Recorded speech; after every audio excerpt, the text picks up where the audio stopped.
زمکه خو ټول الله پاک پیدا کړی دي خو بیت الله نسبت الله ته کیږي نو بیت الله د الله کور دی اوس هغه زمکه چې د بیت الله نه تاو ده چې هغې ته د حرم زمکه وایي مسجد حرام د مسجد حرام دا زمکه دا د بیت الله ګاونډ کې پرته ده نو په هغې زمکه کې چې یو مونځ کې نو 1,00,000 مانځه باندې الله پاک ثواب ورکوي دا ولې الله پاک ورکوي ځکه د هغې تعلق د الله د کور سره د هغې سره جنګېدلی ده مدینه منوره دا دومره بهتره ځمکه ده دا مدینې منورې ته چې دا دومره فضیلت حاصل ده دا ولې ځکه د دواړو جهانو سردار مبارک په قدمونه ایښودي دي که نو د پاک پیغمبر مبارک سره صحبت حاصل دی په دې وجې دا غوره ده نو د رسول الله مبارک سره تعلق دی نو د صحبت دا ډېر لوی اثر دی نو د تقوا ځان کې پیدا کولو یو طریقه رب العالمین خولې ده چې د نیکانو او د صالحینو سره ناسته پاسته احادیثو مبارکو کې راځي او زمو علما فرمایي که یو سړی د عطاري سره کینی عطر خرڅوي او هغه سره کېناستی نو چې هغه سره کېناستی په هغې مجلس کې مزیداره خوشبو به در باندې ولګي که ګور ته راشي هم به ستا د وجود نه به د خوشبویې بینځي او که لور سره کېناستی نو د هغې لور د هغې بټۍ او د هغې بنۍ نه ستا یو سروټ او یو بسرې به راشي او په دې جامو به دې پروتې جامې به درله سورې کړي نو د عطاري د مجلس خپل اثر او د لور د ناستې خپل اثر یا یو مثال به درله درکړم یو بکس دی او په هغې کې ستا کپړې پرتې دي د ګلاب ګل راواله هغې کپړو کې کېده یو هفته پس دغه بکس کولو که د ټولو کپړو نه به د ګلاب بوی دی دا ولې ځکه د هغې صحبت دا د ګلاب ګل سره یو هفته پاتې شوی دی نو د صحبت د دې خپل اثر دی قاری طیب صاحب دا د دارالعلوم دیوبند محتمم پاتې شوی دی هغه په خپل خطبات کې لیکلی دی د خواجه باقی بالله واقعه ذکر کړی خواجه باقی بالله د ده په دلی کې د ده دا مزار دی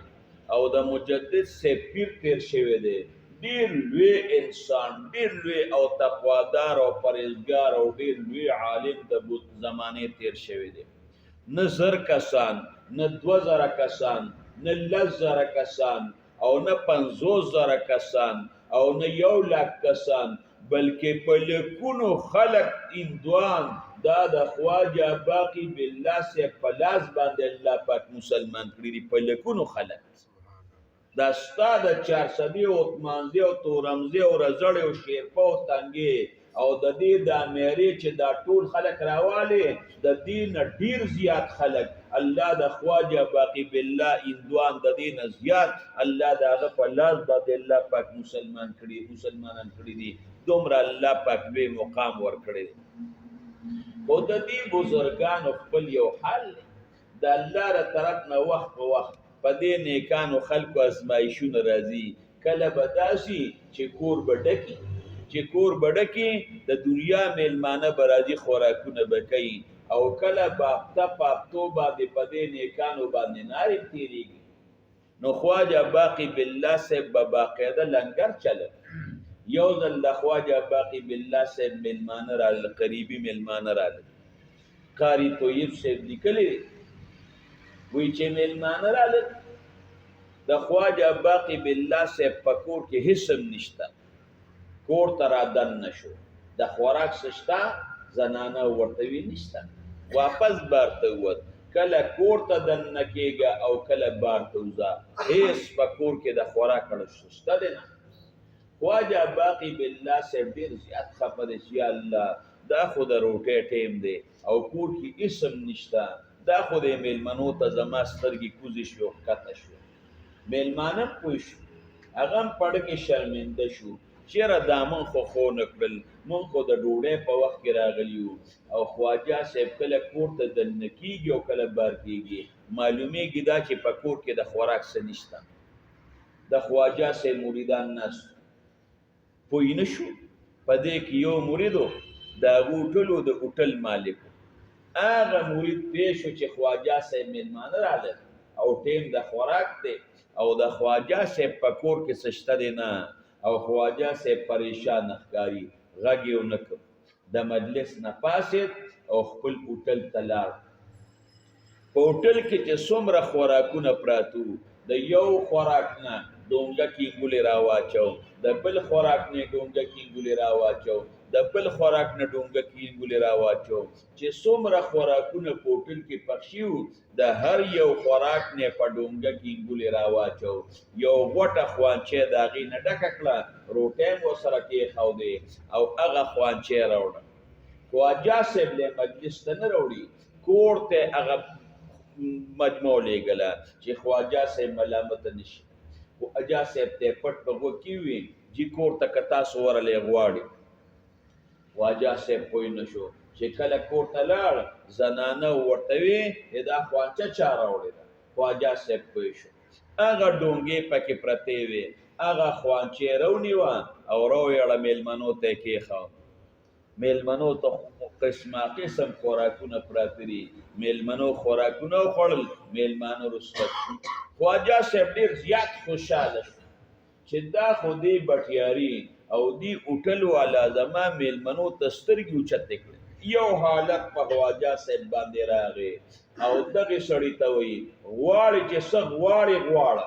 زه به نن تاله د الله نه سوال کوم او چې څه غواړې غواړه هغې هوټل والا هم سوچ وکړ چې یاره مال او دولت خو مال الله راکړی څه کمي نشته کور شته ښځه ښایسته شته بچي شته خواجه صاحب ته وایي مجھے اپنے جیسا بنا دو بس ما د ځان په شانتې جوړ کړه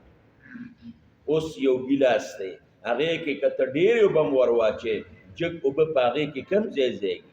خواجه صاحب ورته بل سوال کوه سوال دې داسې کړی دی چې ستا په لوښي کې دومره شی نه ځایږي اوس خواجه صاحب له چې الله پاک کوم علم ورکړی دی کومه پویه ورکړې ده کومه تقوا ورکړې ده کوم مقام ورکړی دی هغه د هغې سړي د هغې هوټل د مالک په هغې لوښي کې کم ځای ځایږي هغه ته وایي بل څوک غواړه هغه هم حقه خبره کوي مجھے اپنا جیسا بنا دو ما د ځان په شانتې جوړوه د خواجه صاحب د خولې نه لفظ هم وتی چې غواړي چې څه غواړه او د دواړو جهانو سردار مبارک فرمایي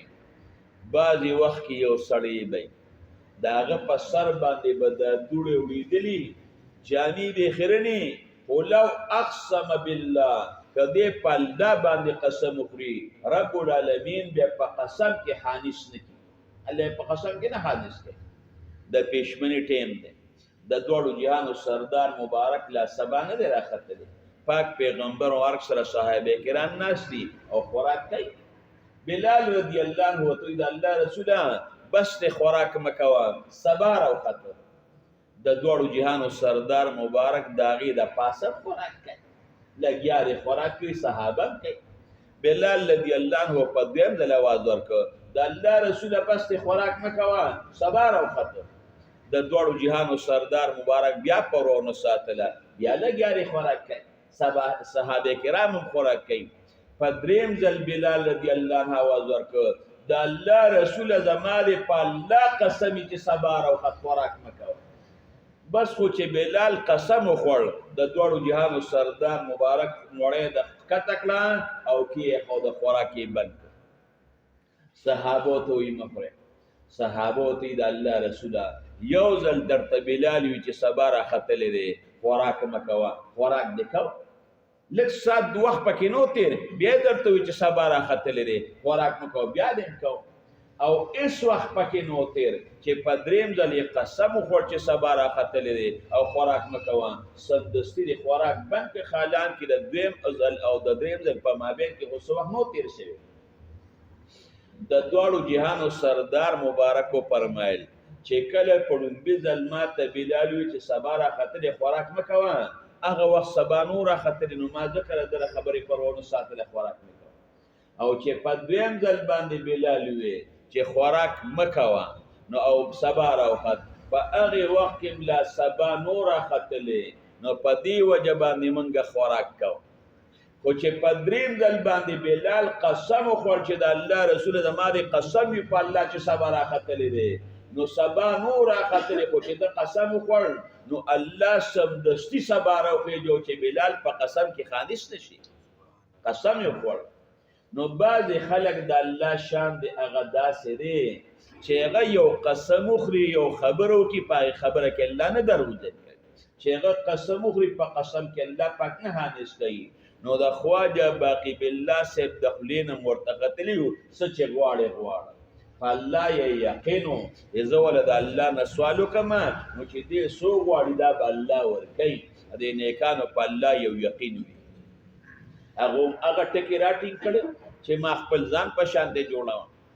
خواجه صاحب ورته ډېر زیات وي خبره یې نه منله. ور یې بند که ورته یې کمرې ته را دننه کېږه، ځان سره خپل خانقاه ته کمرې ته را دننه که ور یې بند که. مریدان بار په انتظار باندې ناست دي چې الله څه به کېږي. خواجه صاحب ناست دی. د یو انسان د اصلاح دا طریقه ده چې وعظ نصیحت ورته شروع کړي. خواجه صاحب لګیا دی، هغه خپله توجه په هغه ورغورځوي ورغورځوي ورغورځوي ورغورځوي ورغورځوي. نیمه ګنټه یا د دې نه زیات کم وخت پکې تیر شو. مولا قاری طیب صاحب لیکي په ما به اعتراض نه کوي، ګورې ما د علوم دیوبند په مختمن باندې حواله درکړه، ځان نه نه مغلي کلی دی قاری طیب صاحب. هغه وایي چې کله خواجه صاحب ور کولاو که وایي دوه خواجه باقي بالله د کوټې نه راووتل. بالکل د هغې بټیاري هغه باطن خو څه کوي چې شکل یې هم د خواجه صاحب په شان دی جوړ شوی، شکل هم جوړ شوی. مریدان ګوري چې یا الله پیر صاحب پکې کم دی، یو مخکې رود بل ورپسې دی، پته نه لګي چې زموږ پیر صاحب پکې کم دی، نه د هوټل والا پته لګي نه د خواجه صاحب پته لګي، شکلونه خو یو شانتي. مریدانو کې یو کس هوښیار، تاسو لیدلی شه مریدانو کې یو کس هوښیار دی پکې اوس خوب کوي. مریدانو کې یو کس هوښیار و، هغه ورته وی دا چې کوم نیغ را روان دی دا پیر صاحب دی، او دا چې کوم خپې کږې وږې اخلي که نه او ګډ وډ را روان دی، پته ولګېده چې دا هغه بټیاری دی. دومره بوج یې په سر راغېشتی چې د وړو یې نه دی، واقعي طاقت یې نه لره. قاری طیب صاحب لیکي وایي 3-4 ورځې تېرې شوې، هغه طاقت د هغې نه لره، هغه پټیاری وفات شو. دا د صحبت رونه هغه اثر دی. مثال به درله درکړم، اوسپنه راواله او د لور په بټۍ کې هغه اوسپنه کېده، نو چې د لور په بټۍ کې د هغه اوسپنه له 20 منټه او نیمه ګنټه کېښوده که نه، سینګ چې اور سور دی اوسپنه هم د سکرو په شان تسری، سینګ چې اور سوځول کوي هغه رنګ به دا اوسپنه سوځول کوي. دغې اوسپنې رنګ هم د سکرو په شان شو او دا اوسپنه لکه د سکرو په شان سوځول کوي. دا ولې؟ ځکه د هغې هغه صحبت نیمه ګنټه 20 منټه 3 پاوه دا د اور سره پیدا شو. نو د صحبت دا خپل اثر دی. ځان کې تقوا پیدا کول، ځان کې پرهیزګاري پیدا کول، دا د نیکانو خلکو په مجلس کې دا ناسته پاسته او د هغې هغه اثر. لکه مثال به درکړم، یو سړی چې لږه موده دیندارو خلکو سره کښېني د هغې په ده باندې اثر وي، او که لاړې آیس والا سره کښېناستې چې سکم خو نه خو زما ملګری دی هغه سره کښېناستې، یو 2-3 ورځې ورسره کښېناستې بس ته به په آیس راوړې، که پوډري سره کښېناستې په پوډرو به راوړې. ولې دا کم سړی چې پوډري دی یا کم سړی شرابي دی، د چام دا نه ده خوښه چې زه د شراب وڅښم، د چام دا نه ده خوښه چې زه د پوډر وڅښم، د چام دا نه ده خوښه چې زه د آیس وڅښم. یو سړي د کروڑ روپۍ ورکه ایستي، د انسان چې په دې پوډرو راوړېد او دی په دې چرس راوړېد او دی په دې افیمو راوړېد او دی په دې نشه باندې راوړېد، په دې آیس باندې راوړېد، دا د څه د وجې؟ دا د دغې وجې چې دی د نشې والا سره ناست نو دی به پرې نور راوړېد. که دی هغه سره بیټک کې نه وي ناست، د هغه حجرې ته نه وي ورغلی، د هغه کوټې ته نه وي ورغلی، هغه سره په ګاډي کې نه وي ناست، دی به نشی شوی نو. دا د هغه د هغې ناستې په ده باندې اثر وشو.